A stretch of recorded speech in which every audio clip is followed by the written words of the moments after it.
হযরতে আবু হুরায়রা ঘর থেকে বের হলেন, পেটে খাবার নাই, হাঁটতে পারতেছেন না। চিন্তা হলো রাস্তায় বের হয়ে চলে যাই, কোন সাহাবীর সঙ্গে যদি দেখা হয়, কারো সঙ্গে যদি আমার দেখা হয়, আমি বলবো ভাই আমার পেটে বড় খিদা, আমাকে খাবার দাও। হঠাৎ করে হযরতে আবু হুরায়রা তাকায়া দেখেন রাস্তা দিয়ে হযরতে ওমর ফারুক আসতেছেন। সালাম দিলেন। চিন্তা করলেন ওমর ফারুক যেহেতু আসতেছেন, আমার মন বলতেছে আমি যদি ওমর ফারুককে সালাম দেই, উনি আমার ব্যথাটা বুঝবেন, আমার কষ্টটা বুঝবেন। আমি খাবার খাইনি, আমার চেহারার দিকে তাকালে হযরত ওমর বুঝবেন আমি ব্যথা পাচ্ছি, কষ্ট পাচ্ছি। হযরত ওমর আসলেন, আবু হুরায়রা সালাম দিলেন। সালাম দেওয়ার পরে হযরত ওমর ভালো জিজ্ঞাসা করে চলে গেলেন। আবু হুরায়রা যে খাবার নাই কিছুই জানতে চাইলেন না। আবু হুরায়রা চিন্তা করলেন আহারে, না কে হয়তো মরে যাব, ওমরও আমাকে জিজ্ঞাসা করলো না খাইলাম কিনা। কিছুক্ষণ পরে রাস্তা দিয়ে হযরতে সিদ্দিক আকবর যেতে লাগলেন। হযরতে আবু হুরায়রা চিন্তা করলেন সিদ্দিক আকবরকে রাসূল পাক বলেছেন আরহাম উম্মতি বি উম্মতি আবু বকর, আমার আবু বকর তো ঠান্ডা দিলের মানুষ, নরম দিলের মানুষ, সালাম দিলে হয়তো আবু বকর আমাকে খাবারের ব্যবস্থা করে দিবে। হযরতে আবু বকরকে হযরতে আবু হুরায়রা সালাম দিলেন। আবু হুরায়রা সালামের জবাব দিলেন। জবাব দেওয়ার পরে হযরতে আবু বকর চলে যাচ্ছেন, কিছুই জানতে চাইলেন না। আবু হুরায়রা চিন্তায় পড়ে গেলেন আহারে কেউ দেখি খবর নেয় না, আমি কি না খেয়ে মারা যাব। রাস্তায় বসে পড়লেন। হঠাৎ করে রাস্তার দিকে তাকায়া দেখে বিশ্ব নবী নবী রহমত এই রাস্তা দিয়ে আসতেছে। আল্লাহর পয়গম্বরকে আসতে দেখে হযরতে আবু হুরায়রা দাঁড়িয়ে গেলেন। আমার নবী আসবার পর সালাম দিলেন। রাসূল পাক সালামের জবাব দিলেন। আবু হুরায়রাকে বললেন আবু হুরায়রা দাঁড়িয়ে আছো কেন? আবু হুরায়রা জবাব দিচ্ছেন না। রাসূল পাক চেহারার দিকে তাকালেন, ডান হাতটা ধরে ফেলেন আর বলেন আবু হুরায়রা চলো আমার সঙ্গে, আমার বাসায় চলো, তোমাকে আমার বাসায় নিয়ে যাই। আবু হুরায়রাকে বিশ্বনবী বাসায় নিয়ে আসলেন। দরজার সামনে দাঁড়াইয়া চিৎকার করে বললেন ঘরে কে আছো? ঘরে কি কোনো খাবার আছে? ঘরের ভিতর থেকে আমাদের আম্মা জান যে কোনো একজন জবাব দিলেন ইয়া রাসূলুল্লাহ, ইয়া হাবিবাল্লাহ, পয়গম্বরে আরবি ঘরের ভিতরে খাবার আছে। নবীজি বললেন কি আছে? পাঠাইয়া দাও। আবু হুরায়রা মনে করতে পারলেন 3 দিন পরে হয়তো খাবার পেয়েছি, রাসূল পাকের মাধ্যমে ব্যবস্থা হলো।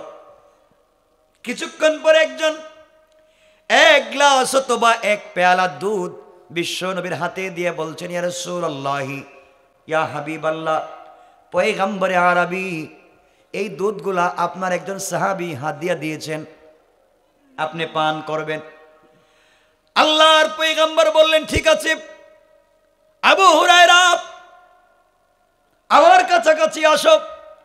আবু হুরায়রা চিন্তা করলেন এক কাপ, এক গ্লাস, এক পেয়ালা দুধ আমাকে যদি রাসূল দেন, টান দিয়ে খেয়ে ফেললো তো পেটও ভরবে না। নবীজি কি খাবেন, পরিবারের ভিতরে কি পান করবে জানি না। আমার নবী বললেন আবু হুরায়রা তুমি যেই মাদ্রাসার ছাত্র, এই মাদ্রাসার নাম কি? আবু হুরায়রা বললেন রাসূল মাদ্রাসার নাম তো মাদ্রাসায়ে সুফা। তোমার মতো আরো কতজন আছে? ইয়া রাসূলুল্লাহ আমার মতো আরো 80 জন আছে। এই মাদ্রাসার ভিতরে আমার মতো আরো 80 জন আছে যার বাড়ি নাই, ঘর নাই, খাবার নাই। নবীজি বললেন আবু হুরায়রা যাও তোমার মাদ্রাসার বাকি 80 জন ছাত্রকে নিয়ে আসো, লাইন ধরায়া দাও। ইয়া রাসূলুল্লাহ খাবার কোথায়? নবীজি বলেন আবু হুরায়রা আমার হাতে এক পেয়ালা দুধ রয়েছে, আমার বিশ্বাস এই দুধগুলা তোমরা সকলে পান করার পরেও থেকে যাবে। কোন সুবহানাল্লাহ। আবু হুরায়রা মনে মনে চিন্তা করলেন এক পেয়ালা দুধ আমি পান করলেই তো থাকবে না। আর নবীজি বলছেন 80 জনকে দাওয়াত করার জন্যে না জানিয়ে আমাকে বলবেন তুমি বন্টন করে দাও। আমি যদি বন্টন করতে দেই তাহলে তো পরে কোনো খাবারই পাবো না। 80 জনকে দাওয়াত করা হলো, সবাই লাইনে বসে গেলেন। হযরতে আবু হুরায়রাকে বিশ্বনবী বলছেন, আবু হুরায়রা তুমি নিজের হাতে সবাইকে পান করিয়ে দাও, ডাইন দিক থেকে শুরু করে দাও। এই বলে আবু হুরায়রার হাত থেকে পেয়ালা নিয়ে গেলেন। নবীজি মুখের কাছে নিলেন, 1 ফোঁটা দুধ মুখের ভিতরে নিলেন। মুখের ভিতরে নিয়ে দুধগুলাকে আবার পেয়ালায় ছেড়ে দিলেন। আর বলেন আবু হুরায়রা সবাইকে তৃপ্তি সহকারে পান করতে বলবে, যেন আরো 2 দিনের ভিতরে খাবার না লাগে, এমন করে যেন পান করে যায়। কোন সুবহানাল্লাহ। আবু হুরায়রা বলছেন, ইয়া রাসূলুল্লাহ, ইয়া হাবিবাল্লাহ, পয়গম্বরে আরবি দুধ দিয়েছেন মাত্র 1 পেয়ালা, আর বলতেছেন সবাইকে পান করানোর জন্যে। সবাই কি পান করতে পারবে? নবীজি বলেন, করো, দেখেন বরকত কার নাম। আবু হুরায়রা একজন একজন করে পান করাতে লাগলেন। পূর্ণাঙ্গ 80 জন পান করা শেষ হয়ে গেল। আবু হুরায়রা পেয়ালার দিকে তাকাইয়া দেখে আগে যেমন দুধ ছিল তার চাইতে বেশি বেশি মনে হয়। আল্লাহু আকবার বলেন। বরকত কার নাম? আমার বন্ধুগণ, আবু হুরায়রা আশ্চর্য হয়ে গেলেন, কি ব্যাপার, 1 পেয়ালা দুধ 80 জনকে পান করালাম, এরপরও দেখা যায় দুধ রয়ে গিয়েছে, ব্যাপার কি বুঝতে পারি না। তিনি বলছেন, ইয়া রাসূলুল্লাহ, এই যে দুধ রয়ে গেল কি করব? এবার তিনি চিন্তা করলেন, নবীজি যদি এবার আমাকে বলেন খালি করে দেব। বিশ্ব নবী বলছেন, আবু হুরায়রা এবার তুমি পান করো। আবু হুরায়রা বলছেন, ইয়া রাসূলুল্লাহ, আমি যদি পান করি আপনি পাবেন না, আপনি পান করে আমাকে দেন, আমি খেয়ে ফেলি। বিশ্ব নবী আবু হুরায়রার পিঠে হাত দিয়ে বলছেন, আবু হুরায়রা তুমি যদি সব পান করতে পারো পান করে ফেলো, আপত্তি নাই, কিন্তু আমার বিশ্বাস তুমি পান করবার পরেও কিছু থেকে যাবে। আবু হুরায়রা বসে গেলেন, বিসমিল্লাহ বলে পান করতে লাগলেন। আবু হুরায়রা নিজে হাদিস বর্ণনা করেন, দারাকুতনির হাদিস। তিনি বলেন, আমি পান করতে লাগলাম, দীর্ঘক্ষণ পর্যন্ত পান করি, নবীজির চেহারার দিকে তাকাই, পেয়ালার দিকে তাকাই, যত পান করি পেট ভরে কিন্তু দুধ কমে না। সুবহানাল্লাহ বললেন। এত পান করতে করতে মনে হয় আমার আঙ্গুল দিয়ে গলার ভিতরে দুধ নাগাল পাওয়া যাবে। এতটুকুন পান করে নবীজির কাছে বলছি, আর রাসূলুল্লাহ বেয়াদবি মাফ করবেন, আর পান করতে পারবো না। নবীজি বলেন, আবু হুরায়রা তাকায়া দাও কতটুকুন কমলো। আবু হুরায়রা বলছেন, ইয়া রাসূলুল্লাহ, আপনি বলতেছেন কতটুকুন কমছে, আমি তাকায়া দেখি 80 জন আর আমি 81 জন পান করলাম। তাকায়া দেখি এখনো দুধের জায়গায় দুধ তো ঠিক মতো জায়গায় আছে। আল্লাহু আকবার। এই জন্য আমার মুসলমান বন্ধুগণ, কথাগুলা দিল দিয়ে শুনেন, এই রাসূলকে ভালোবাসেন, রাসূলকে চিনেন। দুনিয়ার জমিনে কার মুহে পড়েছেন মনে রাখবেন। আজকে আপনি যে সন্তানের জন্য সারা জিন্দেগি প্রবাসে কাটান, সন্তানদেরকে এডুকেটেড করার জন্য, পড়ালেখা করাবার জন্য কষ্ট করেন, কিয়ামতের দিন নির্ঘাত কসম আল্লাহ পাকের জাতের, সন্তান আপনাকে পরিচয় দিবে না। যে স্ত্রীর অর্নামেন্টস জুয়েলারির জন্য আপনি সারাদিন কাটাইয়া দেন, স্ত্রীও তার পরিচয় দিবে না। কিয়ামতের দিন মা বাপ পরিচয় দিবে না, পীর তার মুরিদকে পরিচয় দিবে না, ওলি তার নিচের কাউকে পরিচয় দিবে না। এক কথায় কেউ কারো পরিচয় যেই দিন দিবে না, আল্লাহ রসুল ওই দিনের বর্ণনা দিয়েছেন। হাদিসে কুদসিতে আল্লাহ পাক বলেছেন, কিয়ামতের দিন এমন ভয়ানক হবে, কেউ কারো পরিচয় দিবে না, কেউ কারো চেহারার দিকে তাকাবে না, কেউ কারো খবর নিতে চাইবে না। এমনকি পয়গাম্বররা পর্যন্ত, পয়গাম্বর মুসার মতো পয়গাম্বর আল্লাহর আরশে আজিমের পিলার ধরে ধরে কাঁদতে থাকবেন। আল্লাহর আরশে আজিমের পিলার ধরে চিৎকার করে বলবেন, আল্লাহ আল্লাহুম্মা লা আসআলুকাল ইয়াওমা উম্মতি ওয়ালা আবি ওয়ালা উম্মি ওয়ালা আখি, আসআলুকাল ইয়াওমা নফসি নফসি। আয় আল্লাহ তাআলা, আজকের দিনে তোমার কাছে উম্মত চাই না, মা বাপ কিছুই চাই না, আজকের দিনে তুমি আমাকে বাঁচাও। এমন একদিন তৈরি হবে, ওই দিন কেউ কাউকে বাঁচাতে পারবে না, কেউ কাউকে সহযোগিতা করতে পারবে না। যুবক বন্ধুগণ, তোমাদেরকে কি ইনফরমেশন দিতে চাই, দিল দিয়ে শোনো, কয়েক মিনিটের কথা। এই দুনিয়ার জমিনে তোমরাও প্রেম করো, ভালোবাসা করো। যার সাথে প্রেম করো সারা রাত দিন ঘুমাও না, রাত দিন টেলিফোনে কথা বলো।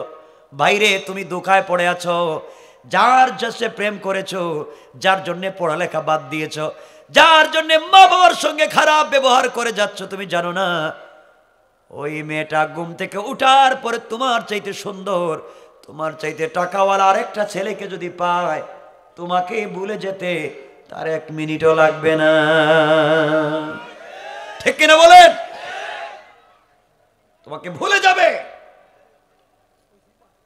যুবক, তুমি যার সাথে প্রেম করে রাত্রে ঘুমাও না, সারা রাত্র জেগে থাকো, কথা শেষ হয় না, রাত শেষ হয়ে যায়। যুবক, আমিও প্রেমিক, তুমিও প্রেমিক, তুমি ভুল জায়গায় প্রেম করেছো। তোমার প্রেমিকা একদিন রাত্রে বলবে, শুনছো দোস্ত, বয়ফ্রেন্ডকে বলবে, শোনো আজকে তোমার সাথে কথা বলতে পারবো না, আমার বড় বোন আসছে, তার সাথে রাত্রে থাকা লাগবে, টেলিফোনে কথা বললে ধরা পড়বো। কয় তোমার আউট করে হয়তো আরেকজনের সঙ্গে রাত্রে কথা বলতে পারে। কথা বলেন না কেন? আমিও প্রেমিক, আমিও প্রেম করি। আমি যার সাথে প্রেম করি, আমার বন্ধু বলেছে দুনিয়ায় তোকে ভুলে যাব না, আখিরাতে ভুলে যাব না, যতক্ষণ আমি তোকে জান্নাতে না নিব আমি ভুলে যাব না তোকে। আল্লাহু আকবার বলেন। আমরাও প্রেম করি, আমরা যার সাথে প্রেম করি, আমাদের রব তো প্রেমিক। রব বলছেন আমিও প্রেম করে ঘুমাই না। রব বলছেন লা তাখুযুহু সিনাতুম ওয়ালা নাওম, আমিও তো ঘুমাই না, তোদের প্রেমে পাগল। দুনিয়া বানাইছি কুনতু ফায়াকুন, আসমানকে বলছি হয়ে যা, হয়ে গেছে। জমিনকে বলছি হয়ে যা, হয়ে গেছে। আরশ, কুরসি, লৌহা, কলম হয়ে যা, হয়ে গেছে। গোলাম তোকে এভাবে বানাই নাই, তোকে বানাইছি আমার নিজের হাত দিয়া, তোকে হাত দিয়া বানাইছি, তুই কেমনে আমাকে ভুলে যাস? শোনো মুসলমান, এই জন্য মাঝে মাঝে মাঝে মাঝে আমার রসুলের সঙ্গে আল্লাহ কথা বলতেন। মাঝে মাঝে নবীজিকে ডাক দিয়ে বলতেন, ইয়া আইয়ুহাল মুদ্দাসসির, ইয়া আইয়ুহাল মুজাম্মিল, কুম ফানজির, ওয়া রাব্বাকা ফাকাব্বির, ও সিয়াবাকা ফাতাহির, ও চাদরওয়ালা চাদর খুলো, কম্বলওয়ালা কম্বলের নিচ থেকে বের হও, খাদিজাকে ঘুম পাড়াইয়া দাও। তোমার সঙ্গে আমার প্রেম, তুমি খাদিজার কম্বলের নিচে, আমি আরশে আজিমে ভাল লাগে না। বন্ধু উঠো, ওদেরকে ঘুম পাড়াও, ঘুম থেকে উঠো, সেজদায় পড়ে আমি রবকে ডাক দেও, আরশে আজিমে থাকবো না, তোমার দরজায় দাঁড়াইয়া যাইব, দাঁড়াইয়া যাইব। রব তো তার নাম, সে রবকে ভুলে বসে রয়েছেন, সে রবের কথা আপনাদের মনে থাকে না। শোনো শোনো, রব কার নাম? আল্লাহ বলছেন গোলাম। কোন গোলাম যখন গোটা জিন্দগির গুনার বুঝা মাথায় নিয়ে গোটা জিন্দগি গুনায় ভরে ফেলছে, আসমান জমিন ভরে ফেলছে গুনায়, আল্লাহ বলছেন গোলাম সবাই তোকে দরওয়াজা বন্ধ করে দিতে পারে, রব বলেছি দরওয়াজা বন্ধ না। গুনাহ করেছো আমার কাছে চাও, কথা দিলাম সব মাফ করে দেব, মাফ। এই রব আছেন? কথা বলেন আছেন? রবের কাছে মাফ চাইতে পারি না। কথা কি সবার আপনাদের কষ্ট হচ্ছে বুঝতেছে, তারা শুনেন না, আমি বুঝি এগুলা, সারা রাত্রে আছে, ওটাতেই দেরি হয়ে গেছে। শোনো রব কেমনে শোনো, দিলে বুঝাইয়া দেই। কেন বলছি সলাতের কথা? যত জায়গায় যে অবস্থায় তাকে সলাত পড়ো। কেন বলেছিলাম কথার শুরুতে, গোলাম শোনো, তুমি যখন সেজদায় গিয়া পড়বে সুবহান, তখন আল্লাহ ফেরেশতাদেরকে বলছেন, এই ফেরেশতারা, তুই না বলছিল জিনাকার, তুই না বলছিল মদকুর, তুই না বলছিল বদমাশ, তুই না বলছিল চুর, এখন সেজদায় গিয়া কি পড়ে? কো আল্লাহ, ও সেজদায় গিয়া বলতেছে সুবহান। মানে কি? আল্লাহ তুমি নাকি পবিত্র, সে নাকি অপবিত্র, সে বলছে তুমি পবিত্র, সে অপবিত্র। আল্লাহ বলছেন মনে রাখো তোমরা, সাক্ষী থাকো সাব্বাহতানি, অবশ্যই আমি পবিত্র।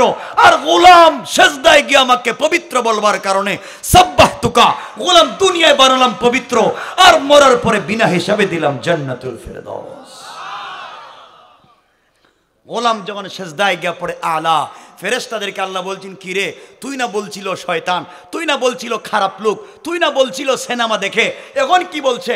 কো আল্লাহ ও তো মাটিতে পড়ে বলতেছে আলা, মানে কি আল্লাহ তুমি নাকি বড়, সে নাকি ছোট, তুমি নাকি মুনিব, সে নাকি গোলাম। আল্লাহ বলছেন যা, ও বলছে আমি বড়, অবশ্যই আলাইতানি, আমি বড়। গোলাম আমাকে স্বীকৃতি দেওয়ার কারণে আমিও বললাম আলাইতুকা, গোলাম দুনিয়াও বানালাম বড়, আর আখিরাতে তোর জন্য বিনা হিসাবে জান্নাতের ফয়সালা। তার নাম তো রব।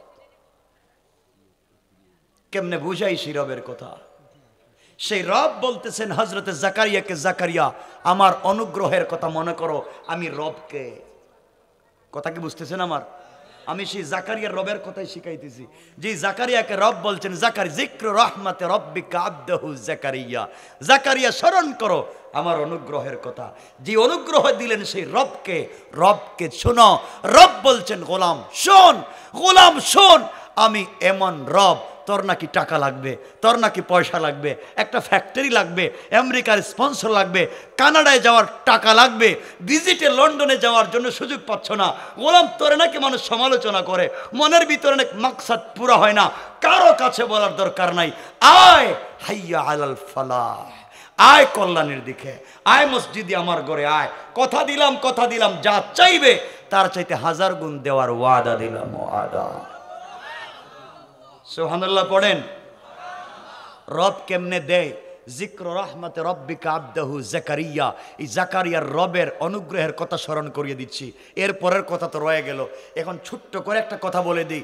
এই রবকে যদি স্মরণ রাখতে পারেন, অনুগ্রহের কথা, রব কোথায় নিয়ে যেতে পারেন চাইছিলাম বুঝাতে আপনাদেরকে, কিন্তু সময়ের অভাব হয়ে যাচ্ছে। ফজরের নামাজ কে পড়বো? আমার জানা আছে এটা। কিয়ামতের দিন কইবেন হুজুর, হুজুরি ওয়াজ করছে তো নামাজ পড়তে পারি নাই। ঠিক আছে না? একটু হাত উঠে দেখান কার কার কষ্ট হচ্ছে।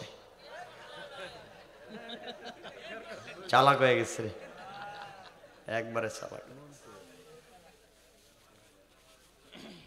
শোনো, আমি শুধু এই জায়গায় আছি যিক্র রহমাতে। আমার ইচ্ছা ছিল পরের আয়াতের আলোচনাটা আরো মজার। যিক্র রহমাতে রব্বিকা আবদাহু জাকারিয়া, আল্লাহ বলছেন আপনার পালনকর্তার অনুগ্রহের বিবরণগুলো মনে রাখো। এরপরে যে বলছেন, যখন জাকারিয়া এই কথা শুনে আল্লাহকে ডাক দিয়েছেন, ইদ নাদা রব্বাহু নিদাআন খাফিয়া, পালনকর্তাকে যখন আহ্বান করেছিলেন, পালনকর্তা কি জবাব দিচ্ছিলেন, এ কথাটা তো কি যে মজা। আল্লাহকে ডাক দিলেন, আল্লাহ বলছেন কি ও জাকারিয়া, হঠাৎ করে আমাকে ডাকতেছো কেন? কি হইলো তোমার? বলছেন আল্লাহ আমি গেছিলাম তো এক জায়গায়। কই গেছিলা? আল্লাহ আমি গেছিলাম তো মারিয়ামের বাড়িতে। কি হয়েছে, এখানে কি দেখছো? আল্লাহ মারিয়ামকে ইমরানের স্ত্রী কত ছায়াটাই আনলেন, আর এই মারিয়াম রে বাইতুল মুকাদ্দাসের খাদেম বানাইলেন, মহিলারে বানাইলেন বাইতুল মুকাদ্দাসের খাদেম। মানুষ হাদিয়া দে, তুফা দে, গিফট দে, দোয়া নে। হেই মারিয়াম কাজ করছে। কি করছে কাজ? আল্লাহ মারিয়াম তো প্রেগনেন্ট। ও মানে কি? আল্লাহ জানেন না আপনি? আল্লাহ নাকি জানে না। সুবহানাল্লাহ বলতেন না? আল্লাহ আপনি জানেন না? মারিয়াম আল্লাহর কাছে ইমরানের স্ত্রী চাইছিলেন একটা ছেলে, বাইতুল মুকাদ্দাসের খাদেম বানাবেন।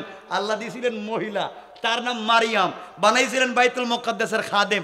মসজিদ ঝাড়ু দিত, খেদমত করত, মানুষ হাদিয়া তুফা দিত, একটা ঘরও বানাইয়া দিয়েছিলেন। কাম তো করছে, এখন তার পেটে বাচ্চা, বিয়েও করে নাই। আল্লাহ বলেন কি ও জাকারিয়া, এটা কি বললা তুমি? আল্লাহ ঠিকই তো দেখাইছি। এরপরে কি হইতেছে এখন? আল্লাহ এর জিগাইলাম এটা কেমনে কি? হে কইতেছে তার পেটে যে বাচ্চা, হের নাম নাকি ঈসা। নামও জানে? জানে তো। আর কি বলছে? আল্লাহ আর কি বলছে জানেন এই আয়াতগুলোর অর্থ? আল্লাহ এরপরে বলছে তার বাচ্চা নাকি জন্ম নিলেই কথা বলবে। আর খুলে না সূরা আলী ইমরান, দেখায় দি 40 থেকে 35 থেকে 42 নম্বর আয়াতের কথা। কথা বলবে কোন দিন? আল্লাহ জন্ম নিয়ে নাকি কথা বলবে।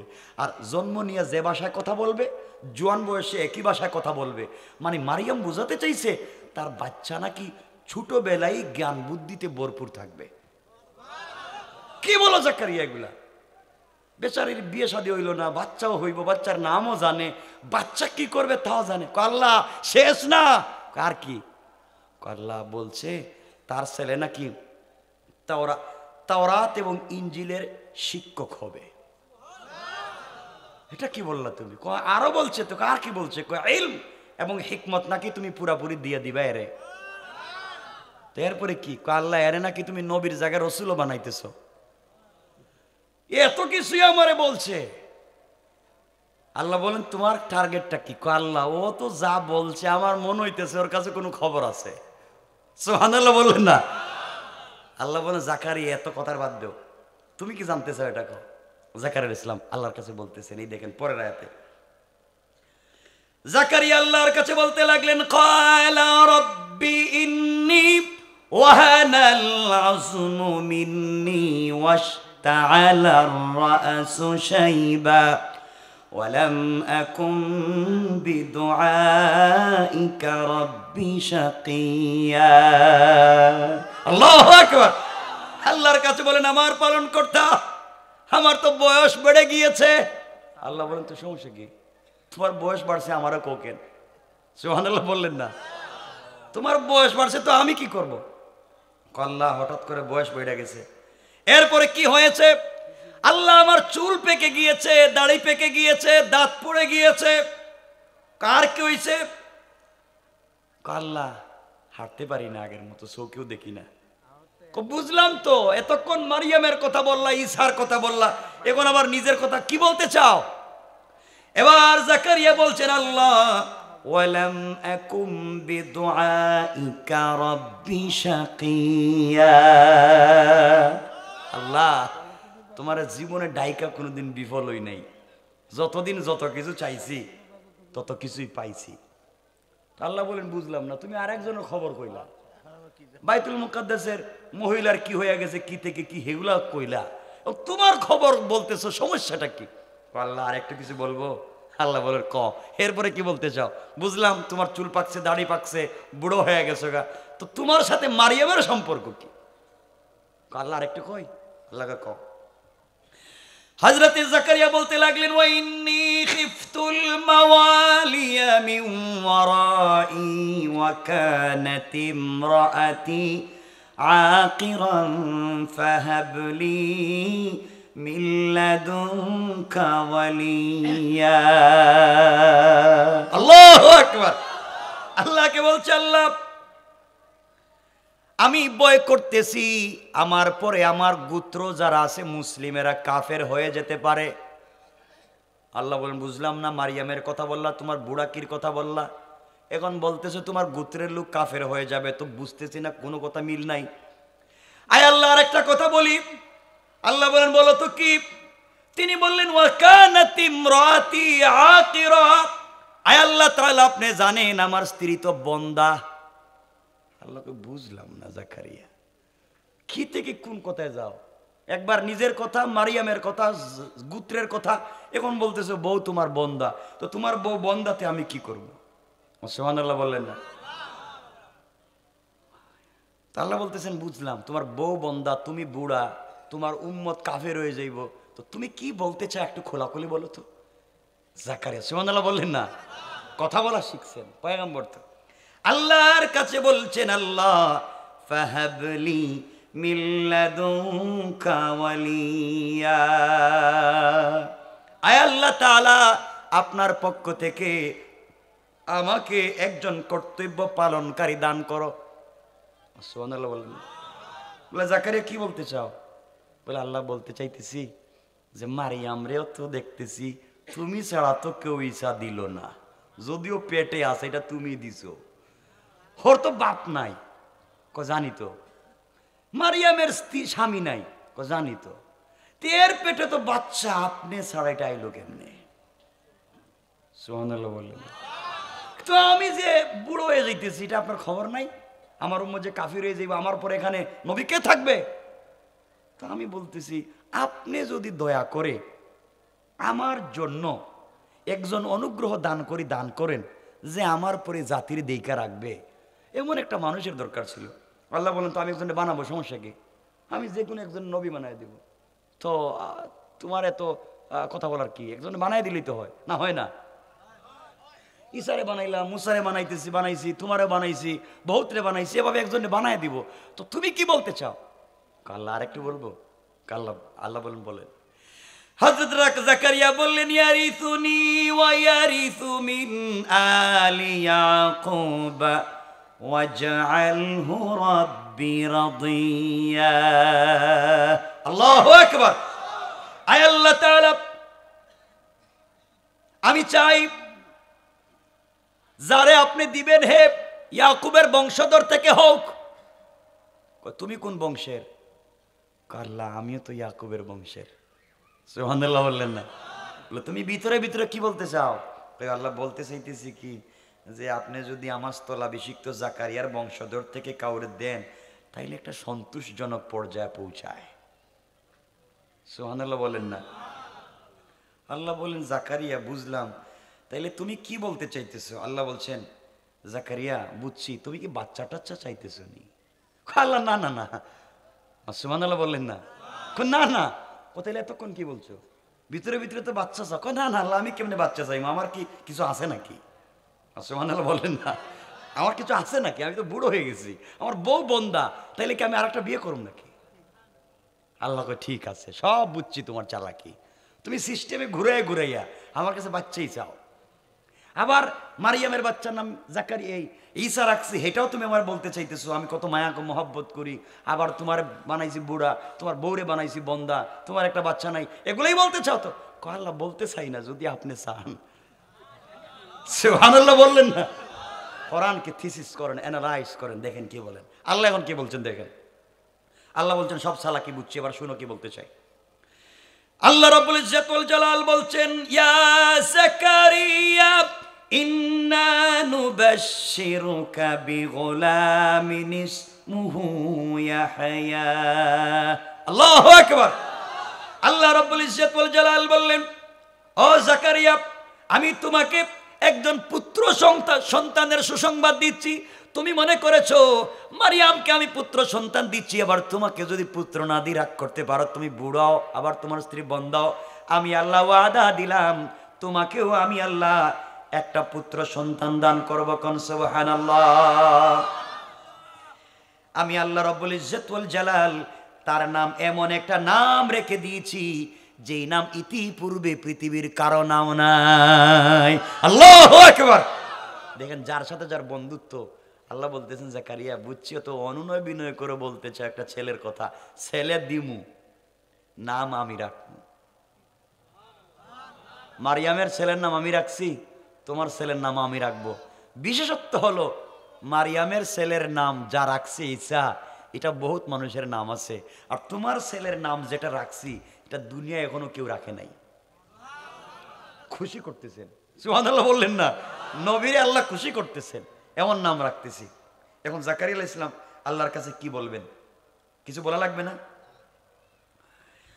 এবার জাকারিয়া আলাইহিস সালাতু ওয়াস সালাম আল্লাহ রাব্বুল ইজ্জত ওয়াল জালালকে বলছেন, আর আল্লাহ রাব্বুল ইজ্জত ওয়াল জালাল জাকারিয়াকে বলছেন জাকারিয়া শোনো, আমি তোমাকে বলতেছি ক্বালা কাযালিকা ক্বালা রাব্বুকা হুয়া আলাইয়া হাইয়িনু ওয়া ক্বাদ খালাকতুকা মিন ক্বাবলু ওয়া লাম তাকু শাইআ। আল্লাহ রাব্বুল ইজ্জত ওয়াল জালালকে বললেন তুমি চিন্তা করতেছো কেমনে হবে? আমি বললাম এমনে হবে। সুবহানাল্লাহ বলেন। মানে জাকারিয়া আল্লাহরে বলতেছেন কেমনে হইব? আমি যে বুড়া, আমার বউ যে বন্দা, কেমনে হইব? আল্লাহরে জিজ্ঞান। আল্লাহ কই এমনি হইব। সুবহানাল্লাহ বলেন না? আল্লাহ বলছেন কাযালিকা, মানে এমনি হইব। সুন্দর করে বলছেন। হযরত জাকারিয়া হাসতেছেন। আল্লাহ বলছেন জাকারিয়া হাসতেছ কেন? তুমি কি বোঝো না? এটা তোমার পালন কর্তার কাছে সহজ। বলে আল্লাহ কেমনে সহজ? কত আদমরে কেমনে বানাইছি? আল্লাহ তো ঠিকই তো আছে। এই কথা বলে হযরত জাকারিয়া আল্লাহর কদমে সেজদায় পড়ে গেলেন। বলেন সুবহানাল্লাহ। ও জাকারিয়া তুমিও তো ছিলে না, তোমারও তো আমি দিছি। আল্লাহ বলছেন মিন কাবলু ওয়া লাম তাকু শাইআ, তুমিও তো কিচ্ছু ছিলে না, তোমারও তো আমি দিছি, তোমার ছেলের এইভাবে দিব। এখন জাকারিয়া বলতেছেন আল্লাহ এত কিছু বলতেছেন, বাচ্চার নামটা কইয়া দেন না কেন? বউর সাথে দেখা সাক্ষাৎ নাই, কথা চলতেছে আল্লাহর সাথে, আর জাকারিয়া আল্লাহরে বলতেছে বাচ্চার নামটা কইয়া দেন। সুবহানাল্লাহ বললেন না? তাকে কম সম্পর্কে সম্ভব না বেশি সম্পর্কে? তো জাকারিয়ার সাথে আল্লাহর যে সম্পর্ক আপনার আমার সাথে এটা আছে নাই কেন? নাই কেন? নাই কেন? আমার আপনার সাথে জাকারিয়া ঈসা মুসার চাইতে তো আল্লাহর সাথে বেশি সম্পর্ক হওয়ার কথা, ঠিক কিনা বলেন? এত ওয়াজ নসিহত কোরআনের রাইকা আমরা যাই শয়তানি করতে। কেমনে বললাম? এই যে কথার নাম লতা, সাড়ে হয়েছে 12টা। হযরতে মুসা আলাইহিস সালাম যেদিন তুর পাহাড়ে গেছিলেন আল্লাহর সাথে কথা বলতে, কোন জায়গায় গেছিলেন? আল্লাহর কাছে গিয়ে বলছেন আল্লাহ একটা কথা জিগাই। তো নবীর এভাবেই কথা বলতেন আল্লাহর সাথে। কি জিজ্ঞাসা করবা কও? আল্লাহ একটা কথা কও না, আপনি কই আর আমি কই? আমি যে নিচে বসে রয়েছি তুমি কই আর আমি কই? আল্লাহ বলছেন মুসা তুমি বলো না কেন আমি কোথায় আর তুমি কোথায়? মুসা বলছেন আল্লাহ আমার মন বলতেছে আমি তো তুর পাহাড়ের নিচে বসে রয়েছি, আপনি মনে হয় তুর পাহাড়ের উপরে বসে রয়েছেন, আমার উঠতে দিতেছেন না। সুবহানাল্লাহ বললেন না? আমার অনুমতি দিলেই তো উঠে যাই তোমার কাছাকাছি। আল্লাহ বলছেন মুসা না, আমি তুর পাহাড়ে নাই, আমি যেখানে আছি আর তুমি যেখানে আছো মধ্যখানে 70,000 নূরের পর্দা। আল্লাহু আকবার। এবার মুসা কষ্ট পাইলেন, আল্লাহ 70,000 নূরের পর্দার এপার ওপার থেকে আমার সঙ্গে কথা বলবেন, তাহলে জীবনে কি কারোর সাথে সামনাসামনি কথা বলবেন না? আল্লাহ বলছেন কেন? বলবো তো। আল্লাহ কোন নবীর সাথে? নবী কি? আমার গোলামের সাথে কথা বলবো। কেমনে কেমনে? আমার আল্লাহ বললেন শোনে রে মুসা, তোমার সঙ্গে কথা বলার জন্য তুর পাহাড়ে নিয়ে এসেছি, তাও তুমি এক জায়গায় আমি আর এক জায়গায়, হাজার হাজার মাইল দূরে। আর আমার আখিরি জামানার গোলামেরা নামাজের সেজদায় পড়ে, যখন আমি আল্লাহকে আল্লাহ বলে ডাক দিবে তখন আমি আরশে আজিমে থাকি না, মিন হাবলিল ওয়ারিদ, তার গলার রগের চাইতে আরো কাছে হাজির হয়ে যায়। সুবহানাল্লাহ জুড়ে পড়েন। আপনারা তো সেই জামানার উম্মত, রবের এত কাছাকাছি থাকেন, এরপরে রবকে চিনতে পারেন না। এই রবকে চিনবার শেষ কথা জাকারিয়ার যে ওয়াজ শুরু হয়েছে এটা বহুত লম্বা ওয়াজ। এখন জাকারিয়া সন্তানের নাম জিজ্ঞাসা করবেন, আল্লাহ সন্তানের নাম বলবেন, জাকারিয়া আবার বলবেন আল্লাহ তখন বুঝতেছি না বাচ্চা কেমনে হইব, আমার একটা প্রমাণ দেন, প্রমাণ দেন, এটা কেমনে কেমনে হইতেছে? জাকারিয়া কয় প্রমাণ ছাড়া হবে না। সুবহানাল্লাহ বললেন না? তো আল্লাহ প্রমাণ দিবেন কেমনে কেমনে বাচ্চা দিচ্ছেন। জাকারিয়ারে বলবেন তুমি 3 দিন কথা বলা নিষেধ, কোন উম্মতের সাথে কথা বলবা না, ঘর থেকে বাইরে হইবা না, এক রুমে বসে থাকবা, এরপর আমি বলতেছি কি হইব। সুবহানাল্লাহ বললেন না? এগুলোই হচ্ছে কোরআনের তাফসীর। তো যাই হোক, এতগুলা হচ্ছে জাকারিয়ার সাথে কার সম্পর্ক? কার সম্পর্ক? আল্লাহর সম্পর্ক। আজকে আমাদের সাথে আল্লাহর সম্পর্ক আসেনি? আছে। হ্যাঁ, নামাজ পড়ে সুদ খাই, নামাজ পড়ে ঘুষ খাই, নামাজ পড়ে ভ্যানসিল ব্যবসা করি, নামাজ পড়ে আরেকজনের জমি দখল করি, নামাজ পড়ে পাবলিকের রাস্তা বন্ধ করে দেই। কথা বলেন না কেন? এতিমের জায়গা, বিধবার জায়গা, যা পাও মারো আর খাও। আর যদি মানুষকে সাপোর্ট দেন, সহযোগিতা করেন, কি উপকার হবে সে কথা বলেই শেষ করব। কিন্তু 12:30 আজকে রাইতে দিয়ে এখানে আলোচনা। ভাই থাকো কেন? আরে 2 ঘন্টা হয়ে গেছে গা। শুনেন তাহলে বলেন বলেন বলেন। তাবারক ঠান্ডা হয়ে যেতেছে শুনছি।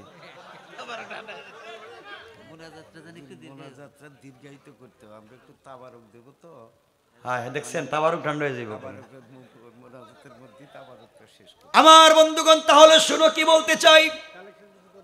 এই আয়াতের ব্যাখ্যায় কিতাবের নাম মনে রাখবেন, তারিখ ইবনে জারির তাবারিতে লিখেন, আর আল্লামা জুলফিকার নকশবন্দি খুতুবাতে জুলফিকার নকশবন্দিতে নিয়ে এসেছেন। আমার মুসলমান বন্ধুগণ, এই দুনিয়ার জমিনে একজন নামাজি যুবক ছিল, যার নাম ছিল রবি ইবনে সুলাইমান। রবি ইবনে সুলাইমান বন্ধুদের সঙ্গে আড্ডা দিতেন, বন্ধু বান্ধবদের কিনে ঘোরাঘুরি করতেন, যেভাবে আপনি আমি করি। কথাগুলা দিল দিয়ে শোনেন। রবি ইবনে সুলাইমান তার বন্ধুদেরকে বলছেন, বন্ধুগণ শোনো, প্রত্যেক বছর টাকা জমা করে আমরা বিনোদন করি, বিভিন্ন জায়গায় ঘুরতে যাই। এই বছর আমরা টাকা জমা করে হজ্জে চলে যাব, চলো যাই। আল্লাহর দরবারে যাই কান্নাকাটি করব, আল্লাহর কাছে চাইবো, আল্লাহ মনে হয় ভালো বানাইয়া দিবে। যুবক, তোমাদের মতো একটা যুবকের নাম বলছি রবি ইবনে সুলাইমান, আর কিছু না। যুবক শুনো, তোমাদের মতো একটা যুবক শুধুমাত্র আল্লাহর সঙ্গে একটা সম্পর্ক করে কি হয়েছে দেখো। রবি ইবনে সুলাইমান রাহমাতুল্লাহি আলাইহি বন্ধুদের সঙ্গে পরামর্শ করলেন, বন্ধুরা শোনো রে, এবার টাকা জমা করে আমরা চলে যাই, সবাই মিলে হজ করতে যাই। বন্ধুগণ মিলে 1 বছরে টাকা জমা করলেন। তুমি আমি টাকা জমা করে বিনোদন করতে কক্সেস বাজার যাই, সেন্ট মার্টিন যাই, ঘুরতে যাই, সিঙ্গাপুর, হংকং, থাইল্যান্ড ঘুরতে যাই। গার্লফ্রেন্ড বয়ফ্রেন্ডকে নিয়ে ঘুরতে যাও, টাকা থাকলে হংকং ব্যাংকক গিয়ে ঘোরাও। শয়তানিগুলা বাদ দাও, এই টাকা নিয়ে তুমি ওমরা করতে যাও। বাইরে ওমরা করতে কি মজা, ওমরায় গেলে কি স্বাদ, যারা গিয়েছে তারাই বলতে পারবে। আর রমজানে যদি কেউ ওমরায় চলে গিয়া ওখানে এতেকাফে লিপ্ত হয়ে যায়, আল্লাহ রাসূল বলেছেন রমজানের এক একটা উমরা পূর্ণাঙ্গ একটা হজের সওয়াবের মতো হয়ে যায়। আমার বন্ধুগণ, রবি ইবনে সুলাইমান বলছেন, বন্ধুগণ শুনো, টাকা জমা করে বহুত বিনোদন করছি, এইবার আমরা হজ্জে চলে যাব। 10-12 জন বন্ধু মিলে টাকা জমা করছে, হজ্জের সময় চলে আসছে। এলাকার মানুষের ধারে ধারে ঘুরতেছেন আর বলতেছেন আমাদের জন্য দোয়া করবেন, আমরা হজ্জে চলে যাই। মানুষ বলতেছেন আমাদের সালামটা মদিনায় পৌঁছায়া দিও। কথাগুলা বলে রমজানুল মুবারকে রবি ইবনে সুলাইমান তার বন্ধুদেরকে নিয়ে হজ্জের উদ্দেশ্যে শুধু উদ্দেশ্য করলেন, নিয়ত করলেন ভালো কাজের। বুঝাতে চাই কি দেখো, মানুষকে সহযোগিতা করলে কি হয় দেখো। ঘর থেকে বের হয়ে গেলেন সফরের জন্য, হজ্জের জন্য রমজানুল মুবারকে। দীর্ঘ কয়েকদিন সফর করবার পরে সাথীরা ক্লান্ত হয়ে গেলেন। সফরের ভিতরে মনে করলেন বিশ্রাম নেওয়া দরকার। এই চিন্তা করে রবি ইবনে সুলাইমানের সহপাঠীরা সবাই মিলে একটা গাছের গোড়ায় বিশ্রাম নিতে লাগলেন। বিশ্রাম যখন নিতে লাগলেন, রবি ইবনে সুলাইমান 2 রাকাত সালাতুল হাজত আদায় করলেন। আল্লাহর কাছে ডাক দিয়া বলছেন, আল্লাহ তাআলা, জীবনে অপরাধ করেছি, অন্যায় করেছি, সব কিছু রেখে দিয়া তোমার পুতের প্রতীক হয়ে গিয়েছি। আয় আল্লাহ তাআলা, তোমার ঘর জিয়ারতের জন্য যায়। আয় আল্লাহ, কখন জানি মালাকুল মউত পৌঁছে যায় জানি না, তোমার ঘর জিয়ারত না করাইয়া আমাদের কাউকে কবরে দিও না। আমার বন্ধুগণ, এক পর্যায়ে সন্ধ্যার পরে, মাগরিবের পরে রবি ইবনে সুলাইমান নদীর পাড়ে হাঁটতে লাগলেন। চরের মধ্যে হাঁটতেছেন, দীর্ঘ পথ হাঁটতে হাঁটতে হঠাৎ করে তাকায়া দেখেন হাতের মধ্যে মোজা, পায়ের মধ্যে মোজা, কালো বুরকায় আবৃত একটা মহিলা আস্তে আস্তে করে হেঁটে হেঁটে সামনের দিকে যায়। রবি ইবনে সুলাইমান চিন্তা করলেন কি ব্যাপার। সন্ধ্যার পরে অন্ধকার সময় বুরকাওয়ালা একটা মহিলা রাস্তা দিয়ে হেঁটে যায় কেন?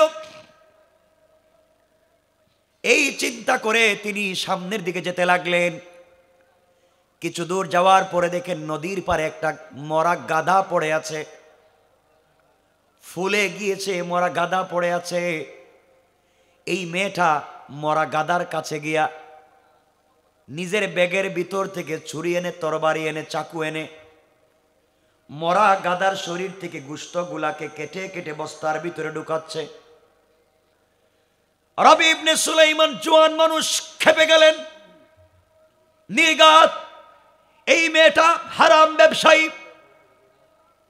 হয়তো কোনো হোটেল মালিকের সঙ্গে তার সম্পর্ক আছে, আর এই হারাম গোশতগুলা নিয়ে মুসলমানদেরকে খাওয়াচ্ছে। আর না হয় এই মেয়েটা কোনো গোশত বিক্রেতার সঙ্গে সম্পর্ক, মরা গাদার গোশত বিক্রি করে খাওয়াচ্ছে, মুসলমানদেরকে হারাম গোশত খাওয়ানোর চেষ্টা করে যাচ্ছে। আমার মুসলমান ভাইয়ের এক পর্যায়ে তিনি চিন্তায় পড়ে গেলেন মেয়েটা কোন দস্যু হবে, ডাকাত হবে, লুণ্ঠনকারী হবে, অন্যায়কারী হবে, কোন গোয়েন্দা হবে, মুসলমানদের চরিত্র নষ্ট করার কোন পরিকল্পনা হবে। বুরকা আছে, মুজা আছে, সব আছে। আবার মরা গাদার গোশত কেটে বস্তায় ভরে নিয়ে বাজারে যদি বিক্রি করে, মুসলমানদের ইমান নষ্ট করবার জন্য হয়তো হারাম খাওয়াচ্ছে। তিনি চিন্তা করলেন ওই মহিলার পিছনে পিছনে যাব, দেখি কোথায় যায়।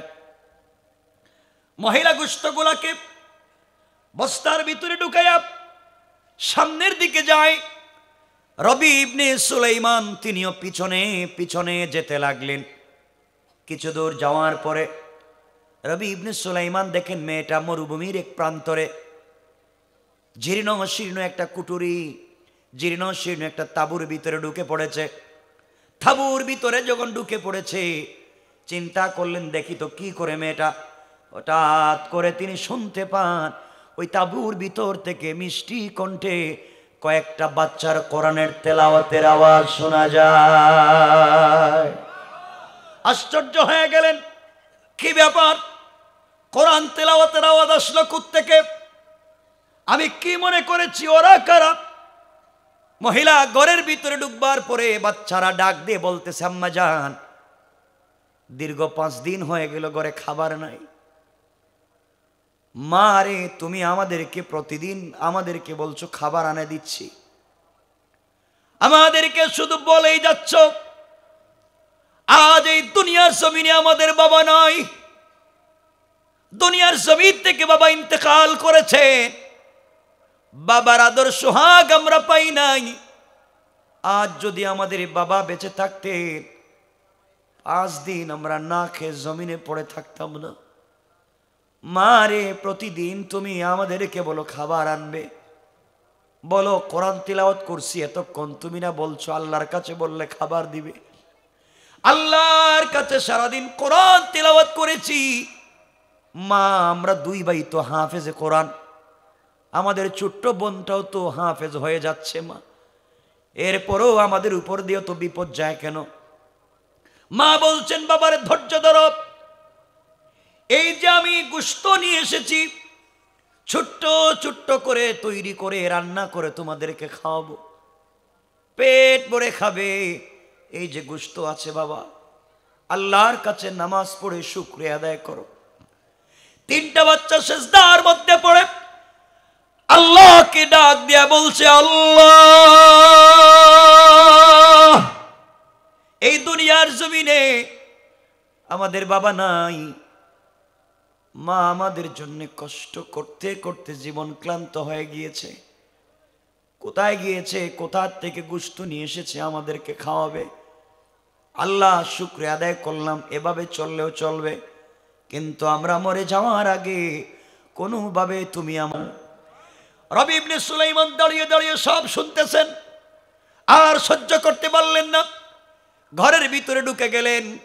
মহিলাকে ডাক দিয়ে বলছেন, আম্মা জান, আপনার পরিচয় দেন তো, আপনি কে? কেনই বা বাচ্চাদের সঙ্গে প্রতারণা করতেছেন? আমি দেখেছি আপনি মরা গাদার গোশত কেটে নিয়ে এসেছেন, গাদা তো এমনি হারাম, তা আবার মরা গোশত, তা তো আরো হারাম, কেন আপনি এগুলা করতেছেন আমাকে বলেন তো। মহিলা ডাক দিয়ে বলছে, যুবক রে, কে তোমাকে চিনতে পারলাম না। গভীর রাত্রি একটা যুবতী মেয়ের তাঁবুর ভিতরে তুমি ঢুকে পড়েছো ইজাজত ছাড়া, অনুমতি ছাড়া, ব্যাপার কি বলো?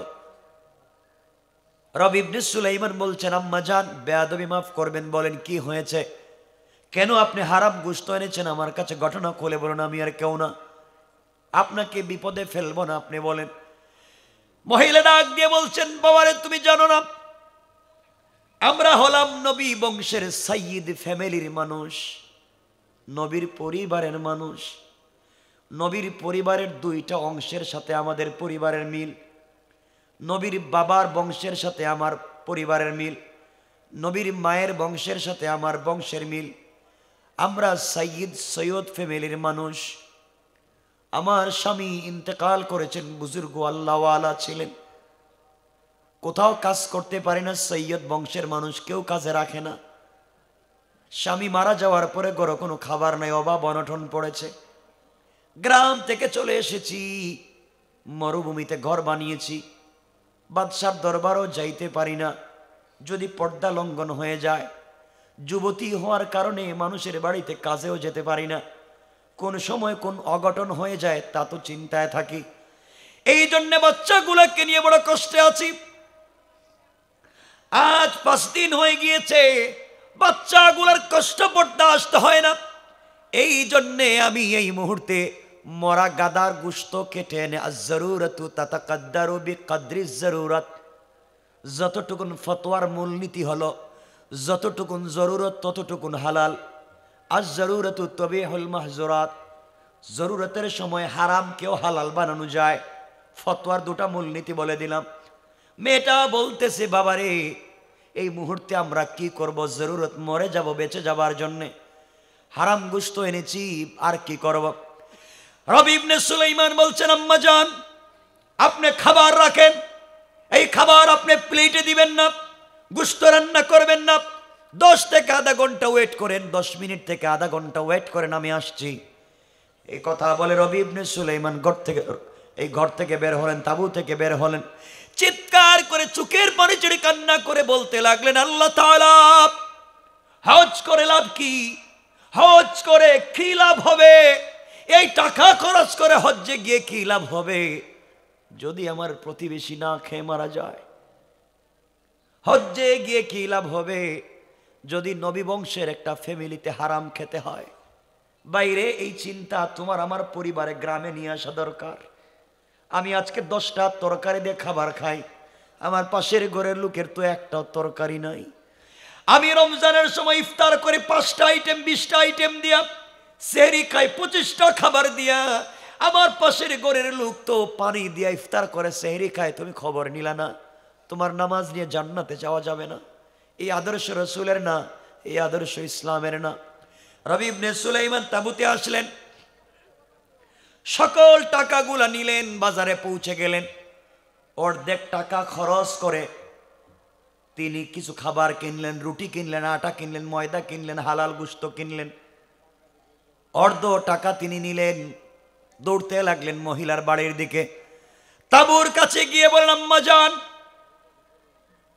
এই খাবারগুলো আপনি নেন, রমজানুল মোবারক চলতেছে, সেহরি এবং ইফতার করবেন এই খাবারগুলা দিয়া, যতদিন যায় আপনি যাওয়াবেন, কিছু টাকা দিলাম, 2-4 মাস আপনি চলতে পারবেন, আমার জন্য দোয়া করবেন। আমার পরিচয়ে জানবার দরকার নাই, আমি একজন অসহায় বিধবা এতিম বাচ্চাদেরকে সহযোগিতা করলাম, নবী বংশের একটা মহিলাকে সহযোগিতা করলাম, সুযোগ পাইলে আমার কথা মনে পড়লে আল্লাহর দরবারে একটু দোয়া করে দিয়েন, বলেন সুবহানাল্লাহ। আমার বন্ধুগণ, এক পর্যায়ে রবি ইবনে সুলাইমান বন্ধুদের কাছে ফিরে এসে বললেন, বন্ধুরা তোমরা সবাই হজ্জে চলে যাও, আমি রবি ইবনে সুলাইমান যেতে পারবো না, আমি বাড়িতে ব্যাক করলাম। কেন, কি হয়েছে? ভাইরে দুর্ঘটনা ঘটে গিয়েছে, আমাকে গ্রামে যাওয়া লাগবে, তোমরা চলে যাও, হজ থেকে আসলে তোমাদের সঙ্গে আমার দেখা হবে, কথা হবে, আমার মাফ করে দিও। আর হজ্জে যাওয়ার পরে আমার প্রতি নিমক হারাম বেয়াদবের সালামটা রসুলের রওজায় পাঠাইয়া দিও।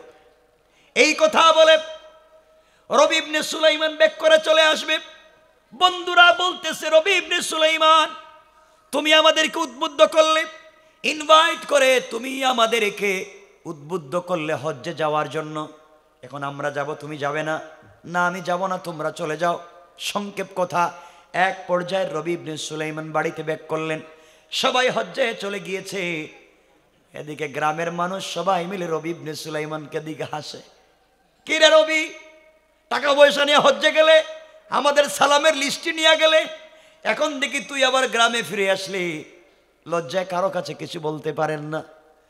আমার বন্ধুগণ শুধু কান্না করেন আর বলছেন, আল্লাহ তাআলা আমি টাকা নিয়ে হজে যাই, নবী ফ্যামিলির মানুষ কত কষ্টে আছে জানি না। এক পর্যায়ে হজ্জে সবাই চলে গেলেন, হঠাৎ করে তার বন্ধুরা হজ করতেছেন, একজনে মাকামে ইব্রাহিমে 2 রাকাত সালাত পড়তেছে, সামনে তাকায়া দেখে রবি ইবনে সুলাইমান দাঁড়ায়া নামাজ পড়তেছে। বন্ধু আশ্চর্য হয়ে গেল, কি রে, রাস্তার থেকেও ফিরে গিয়েছে হজে আসবে না বলে, এখন দেখে আমাদের সামনে নামাজ পড়ে। আমাদের সাথে দুষ্টামি করেছে, বেঈমানি করেছে। ওই বন্ধু সালাম ফিরিয়া আর রবি ইবনে সুলাইমানকে পায় না। আরেকজন যখন তওয়াফ করতেছে হঠাৎ করে তাকায়া দেখে রবি ইবনে সুলাইমান তার সামনেও তওয়াফ করতেছে। আশ্চর্য ব্যাপার, আমাদের সঙ্গ থেকে আলাদা হয়ে গেল, আবার হজ করতেছে, তওয়াফ করতেছে। ব্যাপার কি? হজ্জের কাজ শেষ হয়ে গেল, সবাই মদিনায় চলে গেলেন রাসূলের রওজা জিয়ারত করতে, সালাম দিতে। একজন বন্ধু যখন দাঁড়াইয়া দাঁড়াইয়া সালাম দেয়, এমন সময় রবি ইবনে সুলাইমান দৌড়াইয়া এসে বলছে, ভাই এই যে আমার হাতে একটা ব্যাগ, আমি কষ্টে আছি, আমার ব্যাগটা রাখ। রসুলকে সালাম দিতে পারতেছি না মানুষের ধাক্কায়, আমার ব্যাগটা হাতে রাখ, আমাকে যদি খুঁজে না পাস বাড়িতে দিস, ব্যাগটা রাখ। বন্ধু বলতেছে, তুই না বললে আসবে না, তে আসলে কেমনে? ঘটনা কথা পরে হবে, আগে ব্যাগ রাখ, আমি সালাম দিই। সালাম দিতে গিয়েছে, বন্ধু আর খুঁজে পায় না। হজ্জের সমস্ত কাজ সমাধান করে সবাই যখন বসেছে, একজন বলতেছে, দোস্ত জানিস কি, আমি রবি ইবনে সুলাইমানকে মাকাম ইব্রাহিমে দেখছি। আরেকজন বলছে, আমি তায়েফে দেখছি। আরেকজন বলে, আমি তো মিনায় দেখলাম। আরেকজন বলে, আমি জামারাতে দেখলাম। আরেকজন বলে, আমি মুজদালিফায় দেখেছি। একজন বলে এখানে, একজন বলে আর এখানে, আরেকজন পিছন থেকে বলে, ভাই রে, রসুলের রওজা জিয়ারতের সময় যে আমার সাথে দেখাই যে ব্যাগ দিয়ে গেছে। সুবহানাল্লাহ বললেন। সব কিছু করছে আমাদের সাথে, কিন্তু আমাদের সাথে যায় নাই। বেঈমানি করেছে, বন্ধু হইয়া গাদ্দারি করলো, রাস্তার থেকে ব্যাক করলো, আবার আমাদের আগে আইলো। যাই গ্রামে যাই, ওর সাথে সম্পর্ক রাখবো না, বেঈমানি করলো কেন? সবাই যখন গ্রামে চলে এসেছে, হজ করে আসার পরে রবি ইবনে সুলাইমানকে বলছে, সুলাইমান, রবি ইবনে সুলাইমান রে, তুই যে আমাদের সঙ্গে তো মিথ্যার আশ্রয় নিয়ে প্রতারণা করবে বুঝতে পারি নাই, তুই কেমনি কাজ করলে? কি করলাম? তুই না হজে গেলে, একজন বলতেছে আমি তোকে এখানে দেখলাম, আরেকজন বলতেছে আমি তোরে মিনায় দেখলাম। বলে, ভাই তোদের পায়ে ধরে, আমি গ্রামে ছিলাম, পাবলিক রে জিগাও, আমি এতদিন গ্রামে ছিলাম, আমার বাড়িতে জিগাও, বউ বাচ্চা সবাই রে জিগাও, আমি তো গ্রামে ছিলাম। সবাই সবাইরে জিজ্ঞাসা করে, রবি ইবনে সুলাইমান কোথায় ছিল? বাড়িতেই তো ছিল। সবাই আশ্চর্য ব্যাপার, বাড়িতে যদি ছিল দেখলাম কারে? একজন কয়, হেই তুই যদি বাড়িতে ব্যাগ দিছে কে? সুবহানাল্লাহ বলবেন না? তুই না আমার কাছে ব্যাগ দিলে, মাফ করে, ব্যাগই জীবনে দেখি নাই। সুবহানাল্লাহ বলেন। আল্লাহর দিকে ফিরে যান, আল্লাহর দিকে ফিরে আসেন। আল্লাহ বলছেন, ওয়াল্লাযীনা ইয়াকুলুনা রব্বানা সরিফ আন্না আযাব জাহান্নাম ইন্না আযাবাহা কানা গারামা। সাকারাত শুরু হয়ে যাওয়ার আগে, গারগারা শুরু হয়ে যাওয়ার আগে তুমি যদি তওবা করে আত্মশুদ্ধি করে চলতে পারো, আল্লাহ বলছেন, ইন্নাহা সাআত মুস্তাকাররান ওয়া মুকামা। নির্ধারিত তোমার জন্য যে জাহান্নাম রয়েছে, আল্লাহ রাব্বুল ইজ্জত ওয়াল জালাল ওই জাহান্নাম থেকে বের করে তোমার জন্য জান্নাতের ফয়সালা করে দিবেন। কোন সুবহানাল্লাহ। আমার বন্ধুগণ, রবি ইবনে সুলাইমানকে বন্ধুরা ত্যাগ করলেন, মিথ্যাবাদী প্রমাণ করে সবাই চলে গেলেন। রবি ইবনে সুলাইমান গভীর রাত্রে ইশার সালাত পড়ে, তাহাজ্জুদের সালাত পড়ে আল্লাহর দরবারে কান্না করে বলছে, আল্লাহ এমনি তো হজে গেলাম না, তাও এখন বদনাম কেমনে বাঁচি? গভীর রাতে তাহাজ্জুদের সালাত পড়ে ঘুমিয়ে গিয়েছে। ঘুমের ঘরে স্বপ্নে দেখে তার রুমের ভিতরে বিশ্বনবী হাজির হয়ে গিয়েছে। আল্লাহু আকবার। আল্লাহ রাসূল হাজির হয়ে বলছেন, রবি দাঁড়াও। রবি ইবনে সুলাইমান দাঁড়িয়ে গিয়েছেন। নবীজি বুকের সঙ্গে জড়াইয়া কপালে চুম্বন করে বলছেন, রবি ইবনে সুলাইমান, তো চিন্তা করো কেন, কি হয়েছে? ইয়া রাসূলুল্লাহ, গ্রামের মানুষ আমাকে নিয়ে ঠাট্টা করে হজে কেন গেলাম না, আর বন্ধুরা আমাকে মিথ্যাবাদী বলে, তাদেরকে রাইকা কেন গেলাম? আমি তো কোনোটাই বুঝতে পারতেছি না, কি করলাম? আল্লাহ রাসূল বলতেছেন, রবি ইবনে সুলাইমান, তোমার বন্ধুরা বলেছে তুমি হজ্জে গিয়েছো, তাও ঠিক। এলাকার মানুষ বলেছে তুমি যাও নাই, তাও ঠিক। সুবহানাল্লাহ বলেন। ইয়া রাসূলুল্লাহ, দুইটা কাজ একসাথে ঠিক হয় কেমনে? আল্লাহ আল্লাহর নবী বলছেন, রবি ইবনে সুলাইমান, তুমি হজ্জের টাকা দিয়া যেই বিধবা মহিলাকে, যে এতিম বাচ্চাগুলাকে সহযোগিতা করেছো, ওগুলা আমার নবী বংশের মানুষকে সহযোগিতা করেছো। এতিমের পক্ষে দাঁড়িয়েছো, বিধবার পাশে দাঁড়িয়েছো, তাদের পিছনে টাকা খরচ করে হজে যাইতে পারো নাই। আল্লাহ তোমার দানে এত এত বেশি খুশি হয়েছে, তোমার চেহারা সুরতে একজন রহমতের ফেরেশতা দিয়া তোমার পক্ষ থেকে হজ করাইয়া দিয়েছে। আর রবি ইবনে সুলাইমান, আর ওই যে বেগের কথা বলতেছো, শোনো রে, যখন তারা মদিনায় আসছিল তখন আমি বিশ্বনবী সাল্লাল্লাহু আলাইহি ওয়াসাল্লাম আমার পক্ষ থেকে ওই রহমতের ফেরেশতার কাছে ব্যাগটা দিয়েছিলাম। তুমি আমার ফ্যামিলির জন্য এত কিছু করেছো, গরিব এতিম অসহায় মানুষকে সহযোগিতা করেছো। আমি রসুলের দিলটা ঠান্ডা হয়ে গিয়েছে, কিছুই দিতে পারি নাই, তোমাকে ব্যাগটা দিয়েছি। জীবনে কিছুই করা লাগবে না, আল্লাহর উপরে অটল অবিচল রাখো, বিশ্বাস রাখো। আল্লাহর উপরে কিয়ামতের দিনে আমার হাতের হাউজে কাউসারের পানি তোমাকে পান করাইয়া দিব। কোন সুবহানাল্লাহ। কিন্তু রবি, এই বছর কারো হজ কবুল হয় নাই। এই কথা শুনবার পরে হাউমাউ করে কান্না করে ঘুম থেকে উঠেছেন। আর রসুলকে স্বপ্নে দেখলাম, আমার পক্ষ থেকে রহমতের ফেরেশতা দেখলাম, কিন্তু হজ কবুল হয় নাই। এত কষ্টের পরে হজ কবুল হলো না। আবার কান্না করতে লাগলেন, কাঁদতে কাঁদতে সেজদায় পড়ে গেলেন, সেজদায় ঘুমিয়ে গেলেন। ঘুমিয়ে যাওয়ার পরে স্বপ্নে দেখেন তার মাথার কাছে একজন ফেরেশতা বসা, তার পায়ের কাছে একজন ফেরেশতা বসা। পায়ের ফেরেশতা মাথার ফেরেশতাকে বলছে, শুনছত? কয় না। কই এই বছর কারো হজ কবুল হয় নাই। কই তাই নাকি? বলে হ্যাঁ। কিন্তু একজনের হজ কবুল হইছে। কেসে? তার নাম রবি ইবনে সুলাইমান। আল্লাহু আকবার। একজনের হজ কবুল হয়েছে, কারো হয় নাই। তাহলে বাকিদের হজ কি হলো? আল্লাহ ওই একজনের হজের কারণে বাকি সকল মানুষের হজকে কবুল করে নিয়েছে।